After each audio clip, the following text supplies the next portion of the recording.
Hello everyone, बहुत बहुत स्वागत है आप सभी का हमारे YouTube channel government job factory पर।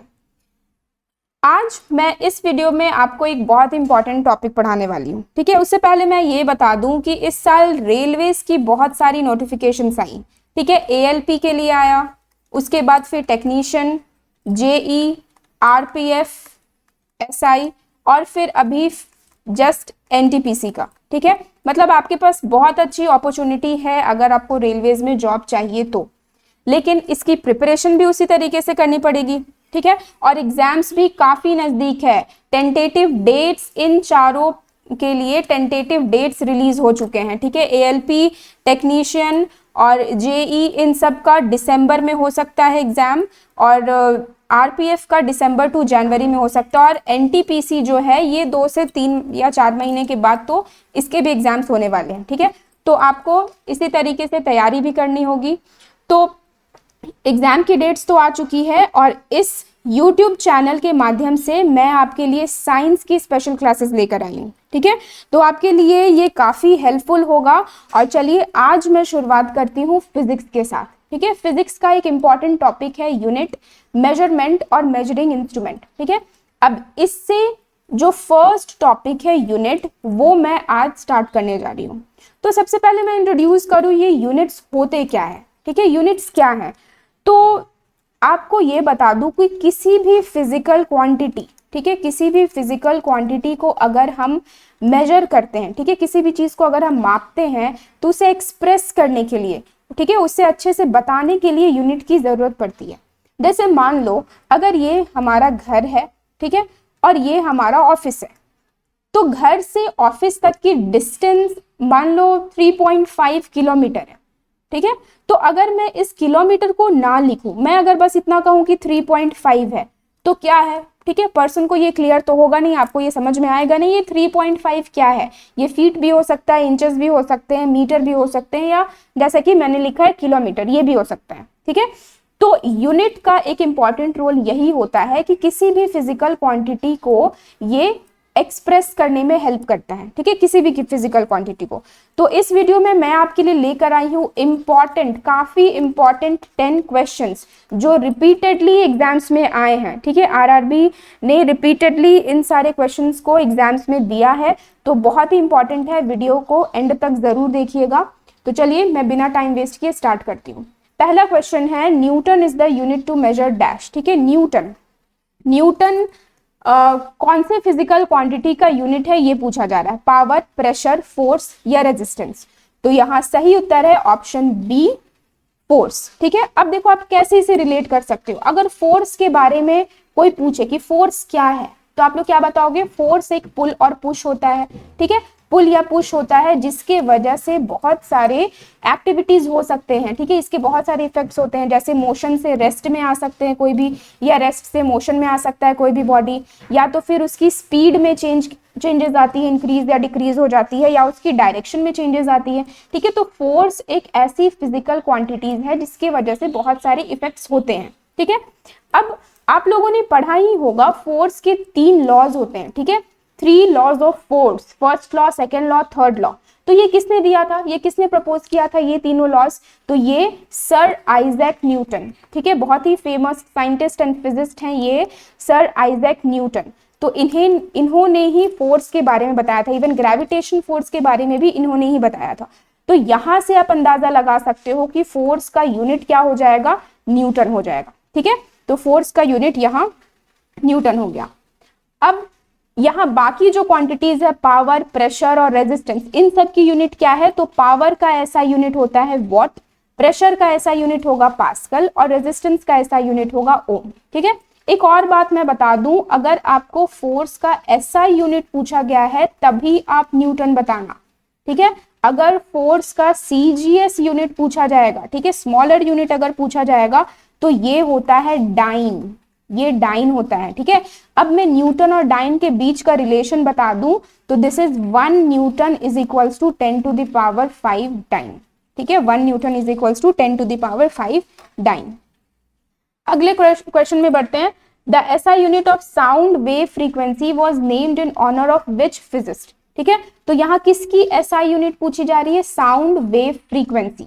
अब मैं थोड़ा साउंड के बारे में पहले बता दूं, ठीक है। साउंड क्या है?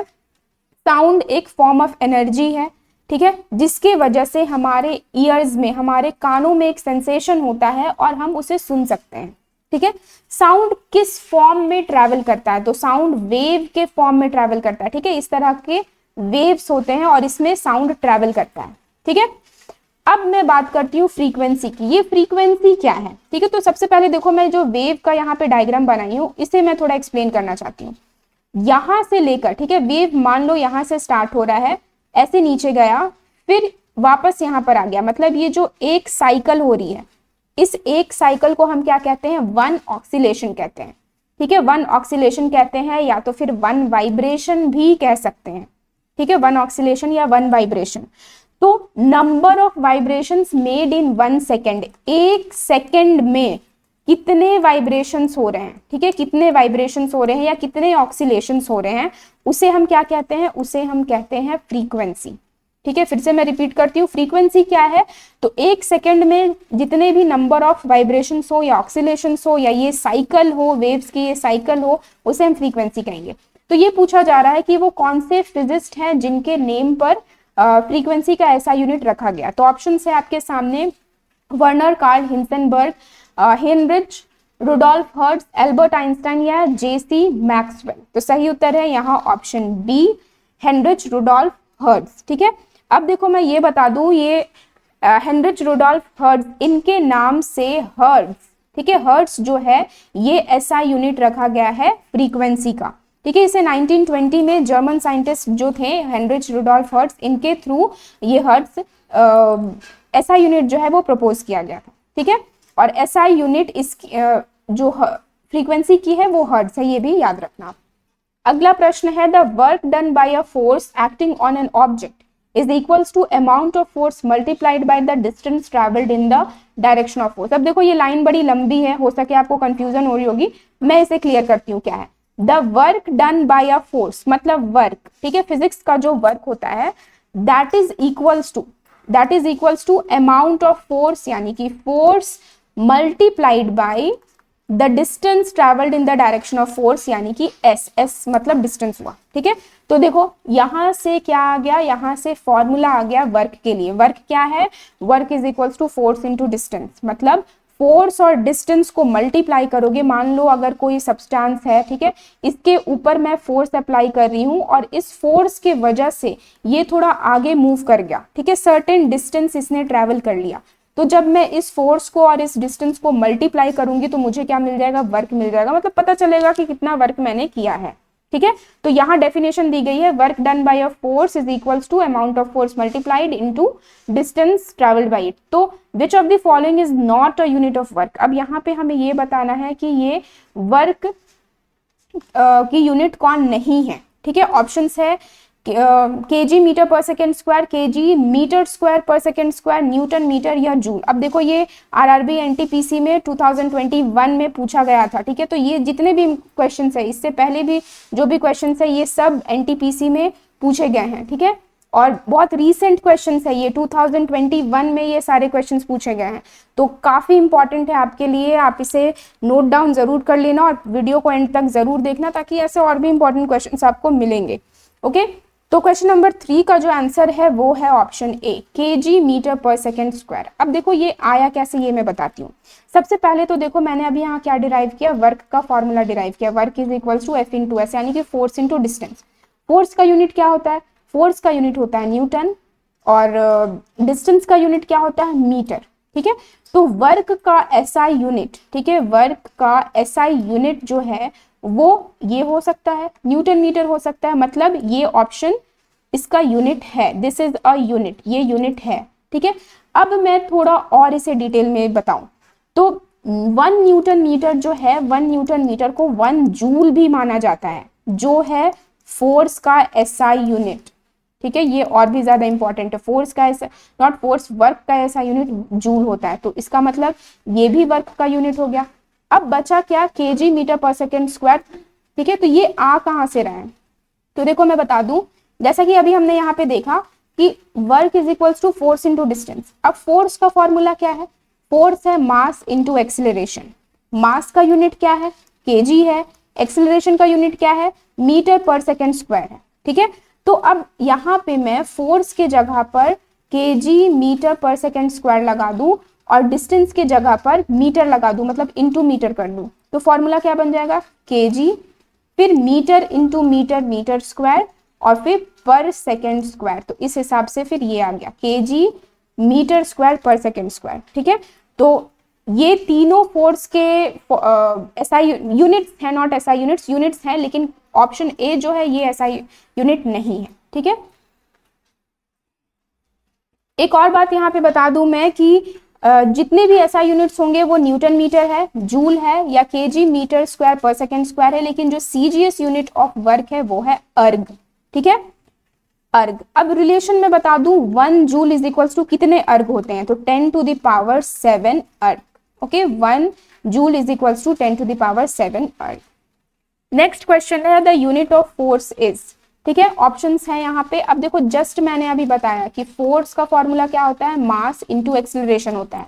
मास का यूनिट क्या है, केजी, और एक्सेलरेशन का यूनिट क्या है, मीटर पर सेकेंड स्क्वायर। तो जब इन्हें कंबाइन कर दोगे तो क्या मिलेगा, KG metre per second square, या इसे हम ऐसे भी लिख सकते हैं केजी मीटर और सेकेंड टू द पावर -2। तो ये ऑप्शन बी यहाँ पे सही आंसर हो गया। देखो ये आरआरबी एनटीपीसी 2021 में पूछी गई है, ठीक है। तो रिपीटेड क्वेश्चन है ये सारे, आपके एग्जाम पॉइंट ऑफ व्यू के लिए काफी इंपॉर्टेंट है, ठीक है। एक और बात यहाँ पे बताई गई है कि जो फोर्स है वो एक वेक्टर प्रोडक्ट है, ये वेक्टर क्वांटिटी है, force is a vector quantity. अब ये वेक्टर कहाँ से आ रहा है, फोर्स का फॉर्मूला अभी हमने क्या देखा, मास इंटू स्केलर।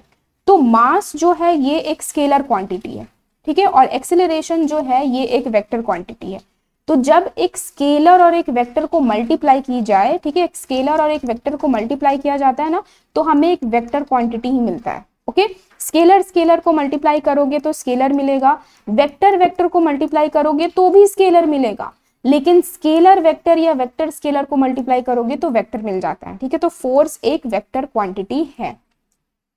अगला प्रश्न है विच of the following is not a unit of temperature, ठीक है। अब क्वेश्चन पे ध्यान देना, हो सके लोगों को लगेगा कि यूनिट ऑफ टेम्परेचर पूछा जा रहा है, but it is not a unit of temperature. Fahrenheit, pascal, Celsius या केल्विन, तो सही उत्तर है यहाँ ऑप्शन बी पास्कल, ठीक है। देखो आरआरबी ग्रुप डी ये 2018 में ये क्वेश्चन पूछी गई है, ठीक है। तो पास्कल जो है ये टेम्परेचर की यूनिट नहीं है, तो ये किसकी यूनिट है, पास्कल यूनिट है प्रेशर की, एसआई यूनिट है, ठीक है, प्रेशर की। अब यहाँ पे अगर पास्कल यूनिट नहीं है, यानी कि फ़ारेनहाइट, सेल्सियस और केल्विन, ये तीनों टेम्परेचर के यूनिट्स हैं, ये तीनों टेम्परेचर के यूनिट्स हैं। अब इसमें से मैं पूछूं एसआई यूनिट कौन है, तो क्या हो जाएगा, एसआई यूनिट है केल्विन, एसआई यूनिट है केल्विन, ठीक है। फ़ारेनहाइट और सेल्सियस जो है ये कॉमन यूनिट है, सेल्सियस को हम सेंटीग्रेड भी कहते हैं, ये सारे काफ़ी कॉमन यूनिट्स हैं। जैसे हम अपने बॉडी टेम्परेचर को मेजर करते हैं 37 डिग्री सेल्सियस या 37 degree centigrade, okay, 98 degree Fahrenheit, तो ये हम कॉमनली यूज्ड यूनिट्स है, लेकिन ऐसा यूनिट है केल्विन, ओके। अब आगे बढ़ती हूँ मैं नंबर 6 के तरफ। The SI unit of electrical resistivity is, के अब देखो ये क्वेश्चन जो है ये 2 बार पूछी गई है, सेम क्वेश्चन सेम एग्जाम में, बस डिफरेंट डेट्स और डिफरेंट शिफ्ट्स में पूछी गई है, ठीक है। मतलब आरआरबी ने ग्रुप डी का जो एग्जामिनेशन लिया था उसमें ये रिपीटेड क्वेश्चन है, 2 बार ये क्वेश्चन पूछी गई है, ठीक है, तो काफी इंपॉर्टेंट है। अब देखो मैं यहाँ पे बता दूं इलेक्ट्रिकल रेजिस्टिविटी, ठीक है, बहुत लोगों को लगेगा कि यही तो रेजिस्टेंस है, बट नहीं, ये रेजिस्टेंस नहीं है। रेजिस्टेंस और इलेक्ट्रिकल रेजिस्टिविटी जिसे हम कहते हैं स्पेसिफिक रेजिस्टेंस, ठीक है, ये दोनों अलग अलग चीजें हैं। अब ये क्या है मैं पहले क्लियर कर दूं, उसके बाद मैं क्वेश्चन में आती हूँ। रेजिस्टेंस का मतलब होता है रुकावट, ठीक है, रुकावट मतलब ये है, एग्जाम्पल दे दूं, मान लो आप यहाँ पे साइकिलिंग कर रहे हो, ठीक है, साइकिल है, साइकिलिंग कर रहे हो और आगे बढ़ रहे हो, इस तरफ राइट साइड बढ़ रहे हो, लेकिन पीछे से अगर आपको कोई खींच रहा है, ठीक है, पीछे से आपको कोई खींच रहा है, पुल कर रहा है, ठीक है, किस तरफ कर रहा है, लेफ्ट के साइड कर रहा है, तो क्या हो सकता है, या तो आपके आगे की जो मोशन है वो स्टॉप हो सकती है, या तो फिर ये मोशन स्लो हो सकती है, मतलब आप आगे तो मूव करोगे लेकिन थोड़ी स्लो स्पीड में मूव करोगे, ठीक है। तो ऐसा क्यों हो रहा है? क्योंकि एक रुकावट है जो इस डायरेक्शन में एक्ट कर रही है, जिसके वजह से आपकी स्पीड कम हो गई है, तो उसी रुकावट को हम कहते हैं रेजिस्टेंस। ठीक है, अब ये किस केस में, जैसे मान लो ये कोई कंडक्टर है, ठीक है, आपने पढ़ा होगा कंडक्टर में इलेक्ट्रिसिटी फ्लो कर सकते हैं, यानी कि करंट फ्लो कर सकता है। तो करंट अगर फ्लो कर रहा है, लेकिन करंट को के रास्ते में अगर कोई रुकावट मिल रही है, ठीक है, कोई हिंड्रेंस मिल रही है, तो उसे ही हम कहते हैं रेजिस्टेंस। तो रेजिस्टेंस क्या है? Resistance is the opposition to the passage of current, या रेजिस्टेंस इज द हर्डल, ठीक है, to the passage of current. अब मैं बात करूं स्पेसिफिक रेजिस्टेंस की, तो स्पेसिफिक रेजिस्टेंस क्या है? ये एक क्वालिटी होती है, ये एक फिजिकल फीचर होती है किसी भी ऑब्जेक्ट की, किसी भी सब्सटेंस की। जैसे मैं अगर आपके बारे में बात करूं, अगर मैं कहूं कि हाँ आप पढ़ाई में बहुत अच्छे हो, ठीक है, आप स्पोर्ट्स में बहुत अच्छे हो, आप लुक्स वाइज बहुत अच्छे हो, तो ये सारी आपकी क्वालिटी है, ठीक है। तो वैसे ही किसी भी ऑब्जेक्ट की क्वालिटी एक है स्पेसिफिक रेजिस्टेंस, जिससे हम ये देखते हैं कि उसकी रेजिस्टेंस कितनी होगी, ठीक है। तो मैं फिर से रिपीट कर दूं, ये दोनों क्वांटिटीज अलग है, फिजिकल रेजिस्टेंस, स्पेसिफिक रेजिस्टेंस और रेजिस्टेंस, ये दोनों अलग अलग चीजें हैं, ठीक है। तो हमें क्वेश्चन क्या पूछा गया है कि what is the SI unit of electrical resistivity. तो सही उत्तर है यहाँ ऑप्शन ए, ओम मीटर, ठीक है। ओम किसका यूनिट है? ओम है यूनिट रेजिस्टेंस का। एम्पियर किसका यूनिट है? एम्पियर है यूनिट करंट का। कूलम किसका यूनिट है? ये है चार्ज का, ठीक है। सारे चीज आपको पता होना चाहिए। अब इलेक्ट्रिकल रेजिस्टिविटी को डिफाइन किया गया है कि it is the ability to resist the flow of current, ठीक है। मतलब ये एक फीचर है, ये एक सब्सटेंस का फीचर, एक क्वालिटी है, जिससे क्या होगा? फ्लो ऑफ करंट जो होगा वो रेजिस्ट होगा, रुकेगा, ठीक है। अब जिन सब्सटेंसेस में लो स्पेसिफिक रेजिस्टेंस, यानी कि जिनकी रेजिस्टिविटी अगर कम होती है, तो इसका मतलब उसमें ज्यादा करंट फ्लो करेगा, ठीक है, ज्यादा करंट फ्लो करेगा। और जिनमें स्पेसिफिक रेजिस्टेंस अगर हाई होगी, ज्यादा होगी, तो इसमें करंट कम फ्लो करेगा, ठीक है। एक चीज तो ये हो गया। अब जैसे यहाँ पे एसआई यूनिट जो है इसकी ओम मीटर है, तो ओम मीटर आया कहाँ से? तो मैं ये बता दूं कि जो रेजिस्टिविटी है ना, उसे हम रो से डिनोट करते हैं, ठीक है। ये ग्रीक सिंबल है रो, RHO, रो, ठीक है। अब रो का फॉर्मूला क्या होता है? Rho is equals to resistance into area by length, ठीक है, area of cross section of the conductor by length. तो रेजिस्टेंस का यूनिट अभी हमने देखा ओम होता है, एरिया का यूनिट क्या होता है? मीटर स्क्वायर होता है, बाय लेंथ का यूनिट होता है मीटर। तो एक मीटर यहां से कैंसिल हो गया, न्यूमरेटर डिनोमिनेटर से बचा क्या? ओम मीटर। तो इसलिए रेजिस्टिविटी का यूनिट है ओम मीटर। अगला क्वेश्चन है the commercial unit for electrical energy, ठीक है। अब मैं एनर्जी को डिफाइन करूं पहले। एनर्जी क्या है? Energy is the ability to do work, ठीक है। एनर्जी मतलब कितना वर्क कर सकता है कोई बॉडी, इसे हम क्या कहते हैं? एनर्जी कहते हैं, ठीक है। अब commercial unit of electric energy के बारे में पूछा गया है। तो सबसे पहले तो मैं ये बता दूं कि एनर्जी की जो एसआई यूनिट होती है, अगर मान लो इस क्वेश्चन में पूछी जाती कि what is the SI unit of energy, तो ये ऑप्शन हो जाता जूल। लेकिन एक्चुअली यहाँ पे इलेक्ट्रिकल एनर्जी की बात की जा रही है, वो भी कमर्शियल यूनिट। तो इसका सही उत्तर है option C, kilo watt hour, ठीक है। आरआरबी ग्रुप डी के एग्जाम में इसे पूछा गया था, ठीक है। किलो वॉट आवर है commercial unit of electric energy, ठीक है। अब अलग अलग फॉर्म ऑफ एनर्जी जो होते हैं ना, उनकी यूनिट्स भी अलग अलग होती है। जैसे कि हीट एनर्जी जो है, देखो जितने भी टाइप ऑफ एनर्जी है, फिर से मैं इस बात को क्लियर कर दूं, जितने भी टाइप ऑफ एनर्जी होते हैं, heat energy, solar energy, electrical energy, hydro energy, जितने भी टाइप ऑफ एनर्जी होते हैं, सबकी एसआई यूनिट तो जूल होती है, ठीक है। लेकिन कुछ कॉमन यूनिट्स भी होते हैं, या जैसे कमर्शियल यूनिट्स भी होते हैं। तो इलेक्ट्रिकल एनर्जी का कमर्शियल यूनिट हो गया किलोवाट आवर। हीट का जो यूनिट है कॉमन यूनिट, वो हो गया कैलोरी, ठीक है। इलेक्ट्रॉन्स का जो यूनिट है, इलेक्ट्रॉन का, अगर एक इलेक्ट्रॉन फ्लो कर रहा है, घूम रहा है न्यूक्लियस के चारों तरफ, तो इसकी यूनिट क्या है? तो उसकी यूनिट मेजर की जाती है इलेक्ट्रॉन वोल्ट में, ठीक है, इलेक्ट्रॉन वोल्ट में। अगर मैं वॉट के बारे में बात करूं, तो वॉट किसका यूनिट है? वॉट है यूनिट पावर का। किलोवाट, तो किलोवाट किसका होगा? ये भी पावर का ही होगा, ठीक है, पावर का ही होगा, लेकिन हायर यूनिट हो गया, किलो लग जा रहा है यहाँ पे प्रीफिक्स। और जूल तो अभी मैंने बता दिया, ये तो एनर्जी का यूनिट है, ठीक है। तो क्वेश्चन को ध्यान से आपको पढ़ना है ताकि समझ में आए, क्योंकि हो सके लोग एनर्जी देखकर डायरेक्टली जूल में मार्क कर दे, लेकिन ये आंसर नहीं होगा, ठीक है। अब देखो मैं ये बता दूं कि ये जो किलो वॉट आवर हमने अभी देखा, ये क्या है, क्यों ये कमर्शियल यूनिट? तो क्यों कमर्शियल यूनिट इसलिए कहा गया है क्योंकि जैसे हमारे घरों में जो इलेक्ट्रिक बिल आती है, ठीक है, बिजली की जो बिल आती है, आप कभी देखना उसे, तो यूनिट्स कंज्यूम्ड, कितनी यूनिट कंज्यूम हो रही है, ठीक है, कितना हमने महीने भर में कंज्यूम किया यूनिट, उसे कभी देखना तो वो किलो वॉट आवर में मेजर्ड होती है, ठीक है, किलो वॉट आवर में एक्सप्रेस। सपोज हमने 100 यूनिट कंज्यूम किया तो 100 किलो वॉट आवर लिखा हुआ रहेगा, ठीक है। अब 1 किलो वॉट आवर का मतलब ये हुआ, सबसे पहले मैं एक बता दूं कि मान लो अगर ये हमारा एक डिवाइस है, ये एक इलेक्ट्रिकल एप्लियंस है, ठीक है, इसकी पावर जो है वो 1000 वॉट की है, या मैं कह दूं 1 किलो वॉट की, मतलब हाई पावर, बहुत ज्यादा पावर है, ठीक है। और इसे अगर मैं 1 घंटे के लिए, 1 आवर के लिए ऑन कर छोड़ दूं, ठीक है, ऑन कर अगर मैं इसे छोड़ दूं 1 घंटे के लिए, तो ये जितना इलेक्ट्रिकल एनर्जी कंज्यूम करेगा, ठीक है, जितना इलेक्ट्रिकल एनर्जी, जितना पावर ये लेगा, उसे हम क्या कहेंगे? 1 किलो वॉट आवर, ठीक है। तो 1 किलो वॉट आवर क्या है? It is the unit in which amount of electrical energy that we spent in 1 hour, 1 घंटे में वो कितना लेगा अगर उस इंस्ट्रूमेंट को 1000 वॉट ऑफ पावर यूज किया जा रहा है, ठीक है। एक और रिलेशन यहाँ पे दी गई है 1 किलो वॉट आवर और जूल में, मतलब 1 kilo watt hour SI unit से कितना इक्वल है, जूल से कितना इक्वल है, ठीक है। तो ये हो जाएगा 3.6 इंटू 10 टू द पावर 6, ठीक है, 10 टू द पावर 6 है ये। अगला प्रश्न है, the amount of radiation being emitted by a radioactive material is measured using the conventional unit dash, ठीक है। अब देखो ये क्वेश्चन में क्या पूछा गया है कि रेडिएशन को मेजर करने की यूनिट क्या है। सिंपल लैंग्वेज में कह सकते हैं कि रेडिएशन को जो हम देख नहीं सकते, रेज कह सकते हैं, ठीक है, उसको मेजर करने की यूनिट क्या है। तो ऑप्शन है वॉट, पास्कल, एम्पियर या क्यूरी, ठीक है। तो वॉट तो अभी हमने देखा ये पावर का यूनिट है, पास्कल भी हमने देखा ये प्रेशर का यूनिट है, ठीक है, एम्पियर हमने देखा कि ये करंट का यूनिट है, तो बचा क्या?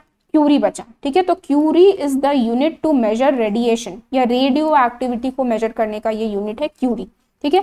लेकिन एक चीज मैं और क्लियर कर दूं, जो SI unit of radio activity होगी, यानी कि एसआई यूनिट ऑफ रेडिएशन जो होंगी, अमाउंट ऑफ रेडिएशन, ठीक है, वो क्यूरी नहीं है, वो है बैक्यूरेल, ठीक है, बैक्यूरेल है।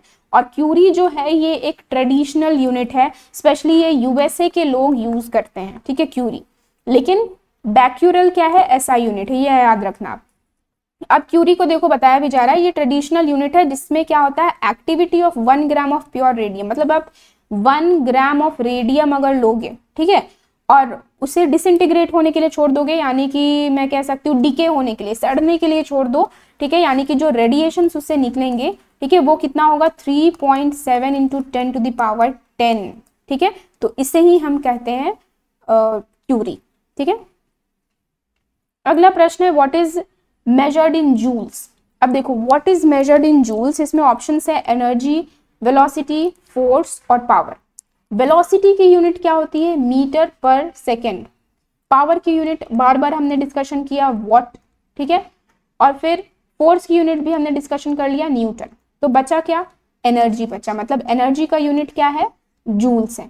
एक और बात मैं बता दूं, बहुत ही इंपॉर्टेंट, वर्क जो अभी हमने पिछले 3-4 क्वेश्चंस में किया, वर्क और एनर्जी, इन दोनों की एसआई यूनिट्स होती है जूल, इन दोनों की होती है। अब ऐसा क्यों है, 2 क्वांटिटीज और 1 यूनिट, ऐसा कंफ्यूजन क्यों क्रिएट हुआ?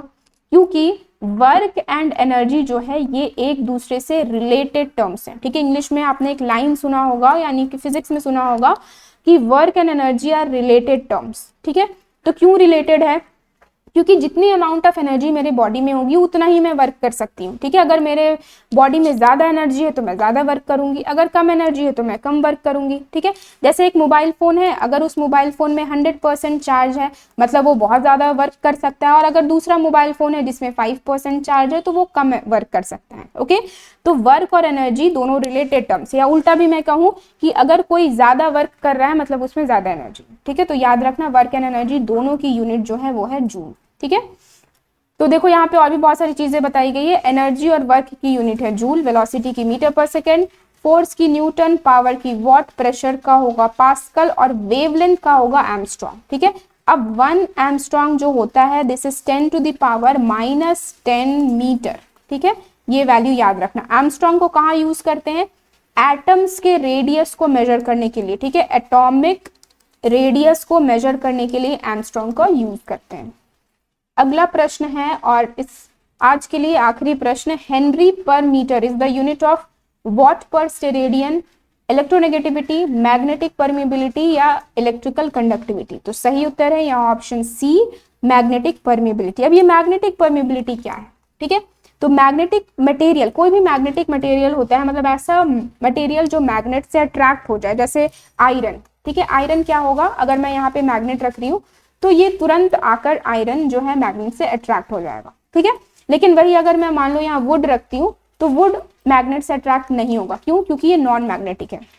तो मैं बात कर रही हूँ मैग्नेटिक सब्सटेंसेस की, ठीक है। तो मैग्नेटिक सब्सटेंस, मैग्नेटिक मटेरियल है, उसकी एक स्पेशल एबिलिटी होती है कि वो अपने चारों तरफ, ठीक है, अपने चारों तरफ कितना मैग्नेटिक फील्ड डेवलप कर सकता है, ठीक है, मैग्नेटिक फील्ड कितना उसका ज्यादा, जैसे मान लो एक छोटी सी मैग्नेट है और एक बड़ी सी मैग्नेट है, तो इसकी पावर कम होगी तो इसकी मैग्नेटिक फील्ड भी कम ही होगी, और इसकी मैग्नेटिक फील्ड बहुत ज्यादा होगी, ठीक है, मतलब दूर तक ये किसी को अट्रैक्ट कर सकता है, अपना प्रॉपर्टी शो कर सकता है, तो उसे ही कहते हैं हम मैग्नेटिक परमिएबिलिटी, ठीक है। तो इसकी यूनिट क्या है, हेनरी पर मीटर है, ऐसा यूनिट ऑफ मैग्नेटिक परमिएबिलिटी। तो आज के लिए बस इतना ही, फिर मैं लेकर आऊंगी और भी बहुत सारे ऐसे इंपॉर्टेंट एमसीक्यूज जो आपके एग्जाम में, स्पेशली जो आरआरबी के एग्जाम्स होने वाले हैं उसमें काफ़ी इंपॉर्टेंट ये होंगे, ठीक है। और आप देख भी सकते हो ये सारे क्वेश्चंस जो हैं वो पहले के क्वेश्चन एग्जाम्स में पूछे गए हैं, ठीक है। तो अगर आपको ये वीडियो पसंद आई हो तो आप इसे लाइक करें और सब्सक्राइब करें हमारे चैनल गवर्नमेंट जॉब फैक्ट्री को।